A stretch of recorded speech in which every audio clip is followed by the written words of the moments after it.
नमस्कार।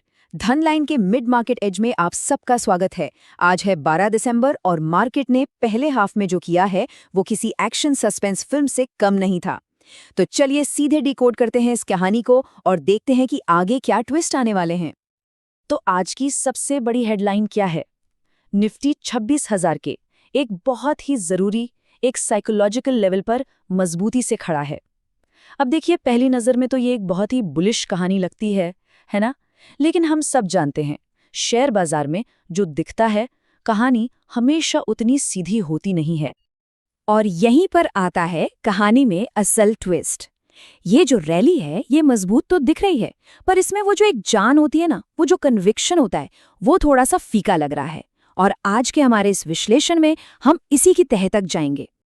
तो चलिए शुरू करते हैं सेक्शन 1 के साथ, पहले हाफ का ये पूरा सफर। यहाँ हम ये समझेंगे कि कैसे ग्लोबल मार्केट से इतने शानदार संकेत मिलने के बावजूद हमारे अपने डोमेस्टिक मार्केट में एक अंदरूनी लड़ाई चल रही थी, जिसने पूरी कहानी को और भी दिलचस्प बना दिया है।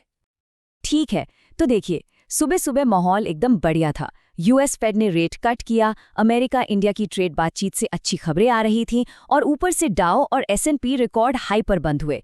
मतलब बाजार के लिए एक परफेक्ट बुलिश स्टेज सेट था। लेकिन असली खेल तो यहाँ चल रहा था। एक तरफ फॉरेन इंस्टीट्यूशनल इन्वेस्टर्स मतलब एफआईआईज लगातार बिकवाली कर रहे थे और दूसरी तरफ हमारे अपने डोमेस्टिक इंस्टीट्यूशंस, हमारे डीआईआईज, वो एक दीवार की तरह खड़े होकर बाजार को डिफेंड कर रहे थे। वो मानो कह रहे थे, हम यही हैं, हमें पूरा भरोसा है। ये जो नंबर है ना, ये हमें बाजार की रफ्तार के बारे में बताता है। आरएसआई जो मोमेंटम को मापता है, वो है 65 पर। अब इसका मतलब क्या है? इसका मतलब ये है कि गाड़ी अभी भी तेज चल रही है, लेकिन इंजन थोड़ा सा गर्म होने लगा है। मतलब बाजार ओवरबॉट तो नहीं है, लेकिन हाँ, इस रैली में अब एक मैच्योरिटी के संकेत जरूर दिख रहे हैं। चलिए अब आते हैं सेक्शन 2 पर, स्मार्ट मनी कहाँ बैठा है। अब हम थोड़ा और गहराई में उतरेंगे और ऑप्शन चेन के डेटा से ये समझने की कोशिश करेंगे कि जो बड़े खिलाड़ी हैं वो असल में अपने दांव लगा कहाँ रहे हैं। सबसे जरूरी बात, 26,000 के लेवल पर जबरदस्त पुट राइटिंग हुई है। आसान भाषा में बताऊं तो बड़े बड़े ट्रेडर्स ये शर्त लगा रहे हैं कि बाजार इस लेवल से नीचे नहीं जाएगा। उन्होंने मिलकर एक मजबूत फ्लोर या कह लीजिए एक बुनियाद बना दी है, जो बाजार के लिए एक बहुत बड़ा सपोर्ट है। और अगर सिक्के का दूसरा पहलू देखें तो 26,050 से 26,100 के जोन में कॉल राइटर्स ने एक दीवार खड़ी कर दी है। उनका मानना है कि बाजार के लिए इस लेवल को पार करना बहुत मुश्किल होगा। इस दीवार को तोड़ने के लिए बुल्स को बहुत ज्यादा ताकत, यानी कि अच्छे खासे वॉल्यूम की जरूरत पड़ेगी। अब जरा बैंक निफ्टी की बात करते हैं, क्योंकि वो तो अपना एक अलग ही खेल खेल रहा है।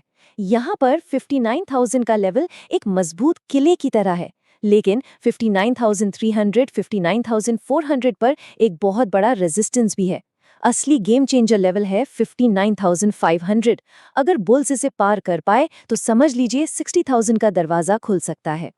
सेक्शन 3, ग्रिड लाइंस, यानी कि प्रमुख स्तर।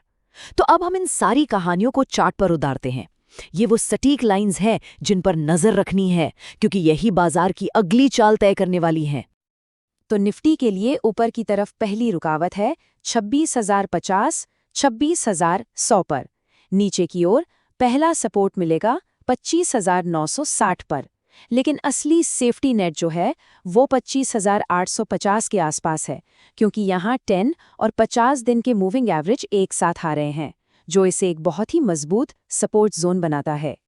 बैंक निफ्टी के लिए तस्वीर और भी ज्यादा साफ है।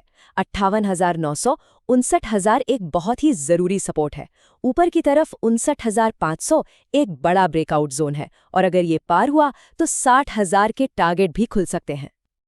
चलिए अब आते हैं सेक्शन 4 पर, एक्शन प्लान। थ्योरी बहुत हो गई, अब बात करते हैं एक्शन की।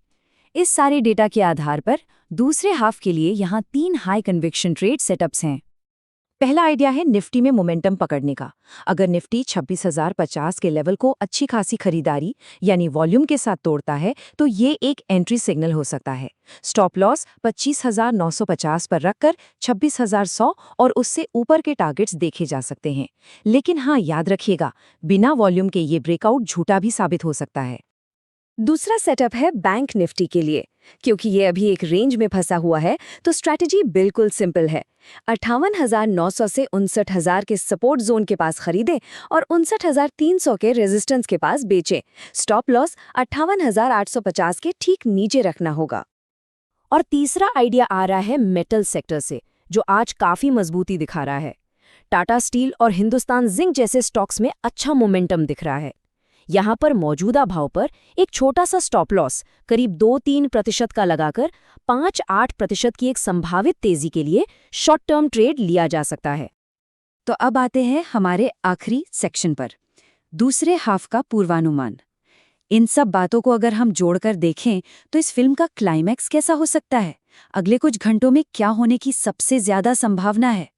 दिन का सबसे बड़ा सवाल अब यही है, क्या बाजार यहां से एक जबरदस्त ब्रेकआउट देगा या फिर रेजिस्टेंस से टकराकर वापस नीचे की तरफ बाउंस करेगा? तो यहां से दो संभावित क्लाइमैक्स निकलते हैं। पहला है बुल केस, जहां निफ्टी वॉल्यूम के साथ 26,100 की दीवार को तोड़कर 26,300 की ओर अपनी दौड़ लगाता है। और दूसरा है बेयर केस, जहां निफ्टी 26,100 से टकराकर वापस लौटता है और दिन के अंत तक एक सीमित दायरे में ही घूमता रहता है। तो खेल एक बहुत ही दिलचस्प मोड़ पर है। क्या बुल्स इस मोमेंटम का फायदा उठाकर बाजार को नई ऊंचाइयों पर ले जाएंगे या फिर बेयर्स ऊपरी स्तरों पर हावी हो जाएंगे? अगले कुछ घंटे बहुत ही ज्यादा जरूरी होने वाले हैं। और हाँ, एक बहुत ज़रूरी बात, ये सारा विश्लेषण केवल जानकारी और शिक्षा के उद्देश्य से है। इसे किसी भी तरह की निवेश सलाह ना समझें। बाजार में जोखिम हमेशा बना रहता है, इसलिए कोई भी फैसला लेने से पहले अपने वित्तीय सलाहकार से बात ज़रूर करें। स्मार्ट ट्रेड करें और सुरक्षित रहें।